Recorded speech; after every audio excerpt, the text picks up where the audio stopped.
Itu sejarahnya jampit kok bisa ada namanya jampit ini ya. Nah, jampit itu katanya bahasa Belanda gitu ya. Kalau diterjemahkan itu adalah tempat pelarian. Jampit itu tempat pelarian. Hubungannya juga dengan gunung yang ada di sini, Gunung Gempit gitu ya. Keindahan layaknya Swiss, Dusun Jampit juga menyimpan sejarah penting berhubungan dengan perkebunan. Dusun Jampit memiliki total 500 sampai 1000 orang penduduk dengan 252 kakak, di mana mayoritas penduduknya bermata pencaharian sebagai petani sayur dan pegawai perkebunan kopi PTPN.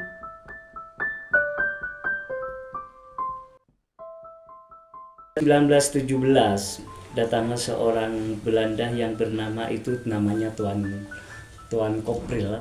Kemudian siapa saja pengikutnya ya kayak Mbak Partorejo Taman yang Bapak daerah Ijen ini.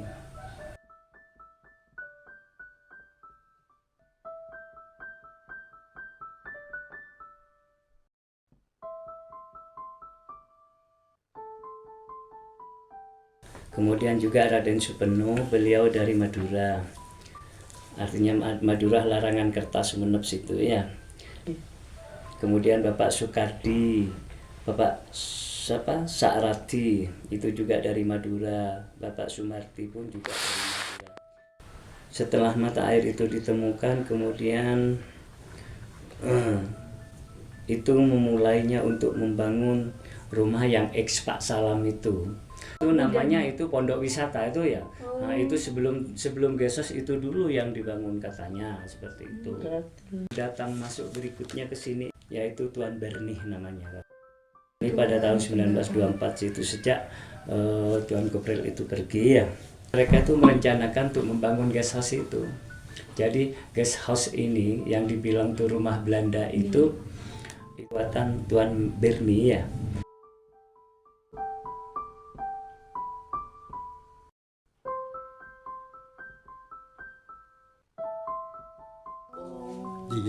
Di Gesor ini mulai zaman Belanda jadi empat orang. Pertama bapak saya, sudah itu terus Pak D saya, sudah Pak D saya pas, terus sudah saya, adik saya, ponakan, ya sepupu saya sampai sekarang. Sampai sekarang Jadi empat orang yang kerja pada zaman Belanda sampai sekarang. Jadi desain, arsitektur, dan konstruksinya bangunan Belanda. Sama bahwa Gesos Jampit itu dulunya juga rumah pimpinan.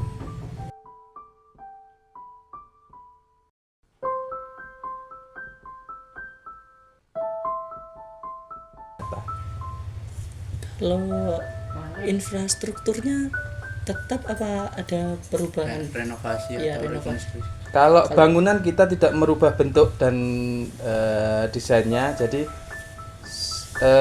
renovasi dari kita paling cuma hanya perbaikan untuk atap-atap yang bocor atau seperti itu. Ya. Sementara untuk bentuk, untuk ruangan dan segala macam masih asli dari bangunan 1927. Kita belum ada pemugaran yang cukup besar di sana. Jadi nanti di sana teman-teman kalau lihat langsung, di situ juga ada potret-potret yang pernah menempati di situ ada. Masih ada perapian juga di sana. Masih ada perapian. Ya, karena memang tempatnya lebih dingin daripada di sini. Kalau di sini itu ketinggiannya 900 di Katimor ya. Di Belawan itu 900, kalau di Jampit itu sekitar 1600 ketinggiannya. Jadi memang pada saat kemarau suhu itu bisa sampai 6 derajat di sana. Kebun bunga sebetulnya kalau kita bicara di perkebunan itu apa ya, memang budayanya di perkebunan. Jadi setiap rumah itu harus ada yang namanya istilahnya karangkitri, karangsari gitu. Jadi kenapa di situ lebih banyak bunga, karena memang tempat tumbuhnya atau lingkungannya lebih mendukung untuk berbagai macam bunga gitu. Jadi lebih variatif bunganya dibandingkan dengan yang di sini atau yang di tempat yang lebih bawah ya ketinggiannya. Mengelola agrowisata di sana hanya untuk pemeliharaan villa dan taman saja. Jadi mungkin sekitar 5 orang atau 8 orang. Guest House Jampit dan Pondok Wisata Jampit berdiri dan dibangun di ketinggian 1000 sampai 1300 mdpl. Guest House Jampit dan Pondok Wisata Jampit dibangun di luas lahan sekitar 2 hektar.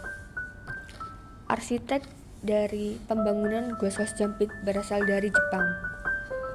Untuk material bangunan menggunakan batu yang dipahat segi 4 diambil dari sekitar Gunung Genteng.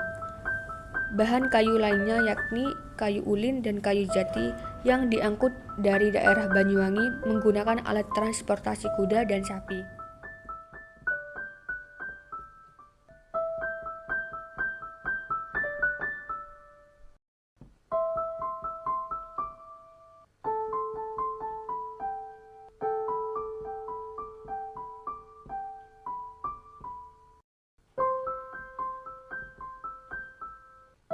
Atap dan lantai menggunakan kayu ulin.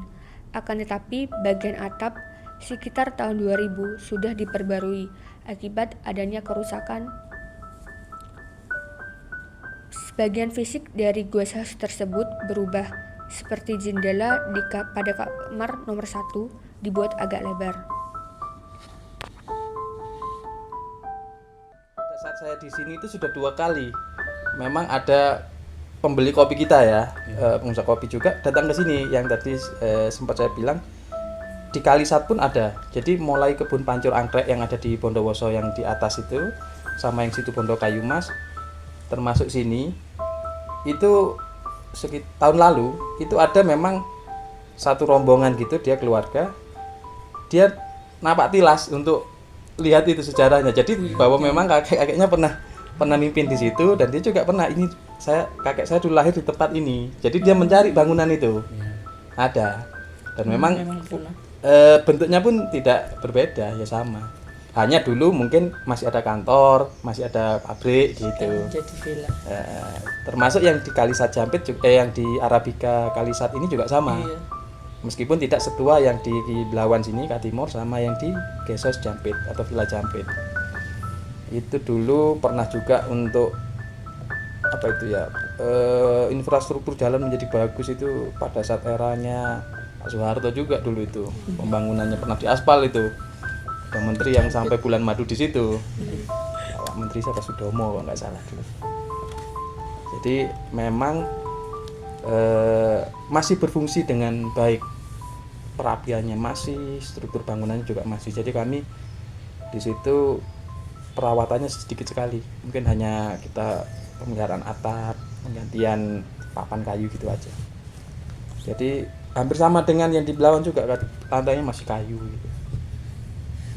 Juga itu masih dimasukkan ke cagar budaya juga. Masuk juga. Ya, jadi kita ada 3 sebetulnya yang di sini itu Guest House Jampit, ini Katimor Homestay Belawan ini, sama ada satu loji, rumah asisten kami, rumah Sinder lah di Kalisengon sini. Bentuknya hampir sama seperti ini, cuman lebih kecil.